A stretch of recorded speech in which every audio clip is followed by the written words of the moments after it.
मुख्यमंत्री मुलायम सिंह यादव ने जो कहा परिंदा भी पर नहीं मार सकता है, उसके बाद कार सेवकों की लाशें बिछा दी गई।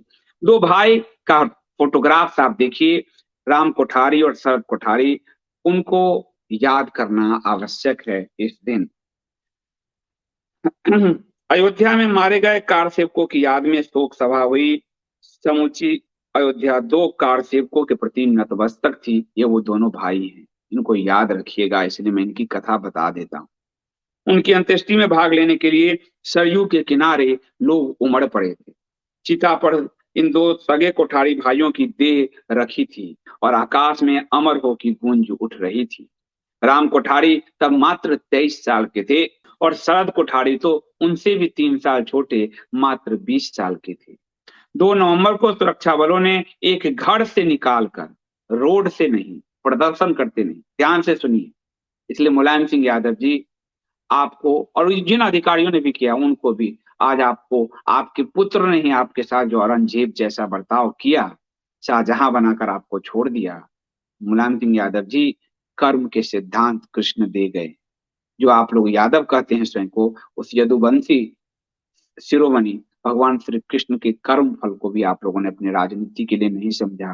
तो आज आपने देखा कि आप, मृत्यु तो अवश्यंभावी है, आपकी मृत्यु भी बीमारी से बहुत नॉर्मल है, उसमें नहीं, पर अपने जीते जी आपने देखा कि आपका पुत्र ही आपके विरुद्ध कैसे खड़ा हो गया।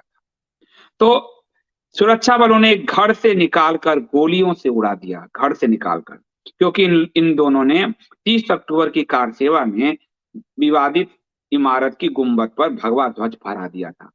तो भगवा जब फहरा रहे थे तब नहीं मारा, 30 अक्टूबर को फहराया, बाद में ढूंढ के एक घर में दोनों थे, उन घर से निकालकर बाद में जो है उन दोनों को मार दिया गया। दोनों का परिवार पीढ़ियों से कलकत्ता में रहता था। हीरालाल कोठारी की यही 2 बेटे थे, मात्र 2 बेटे थे, तीसरा एक अविवाहिता बेटी है। हीरालाल कोठारी बेटों की मौत से गंभीर सदमे में थे। बेटे का शव लेने उनके बड़े भाई दाऊलाल कोठारी फैजाबाद से आए थे। उन्होंने ही शवों का अंतिम संस्कार किया था।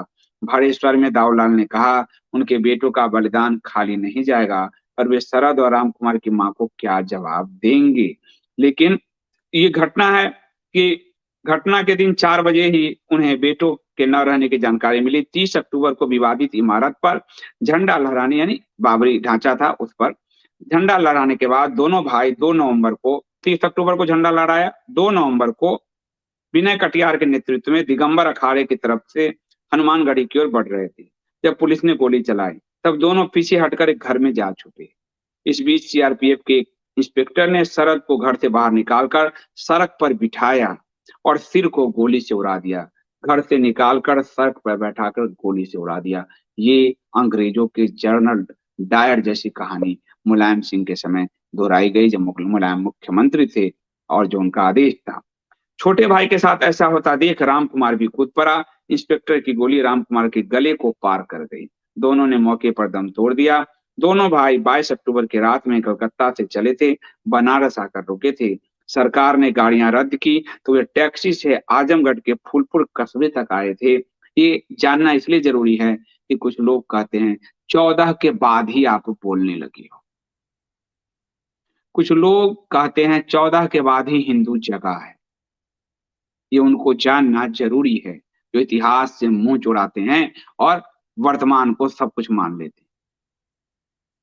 तो 14 से पहले वो हिंदू जगह था, तभी बाबरी का ढांचा गिरा था। यहाँ से सड़क रास्ते भी बंद थे 25 को, और ये कैसे पहुंचे? आज का हिंदू नहीं पहुंचेगा, वो ट्विटर और फेसबुक आता रहेगा जो आप कह रहे हो कि हम जग गए। ये 25 तारीख से कोई 200 मील पैदल चलकर, 200 किलोमीटर पैदल चलकर 30 अक्टूबर की सुबह अयोध्या पहुंचे थे। पैदल ये हिंदू चला था। हिंदुओं को गाली देने वालों, आज उनके ही कारण तुमको मंदिर मिल रहा है, लेकिन तुम नाम भी नहीं जानते, उनके बलिदान भी नहीं जानते, तुम बस क्या करो। 30 अक्टूबर को विवादित जगह पर पहुंचने वाला शरद पहला व्यक्ति था। विवादित इमारत के गुंबद पर चढ़कर उसने भगवा पताका फहरा दी थी। आज अगर होगा तो आज की सरकार भी गोलीबारी ही करेगी। छोड़ेगी नहीं, आप जानते हो आज की सरकारों को। इस दिन दोनों को सीआरपीएफ के जवानों ने लाठियों से पीटकर बाहर खदेड़ दिया था। शरद और राम कुमार अब मंदिर आंदोलन में कहानी बन गए हैं। अयोध्या में उनकी गाथा आज भी सुनाई जाती है। उसके बाद कार सेवा के अंजाम ने हिंदू भावनाओं को ठेस पहुंचाया, बहुत चरम पे पहुंचा। शरद कोठारी और राम कुमार कोठारी राम मंदिर के लिए समर्पण की अंतिम हद के प्रतीक बन गए। कार सेवकों पर चली गोली के गुस्से ने मुलायम सिंह से उसकी राजनीतिक जमीन खींच ली।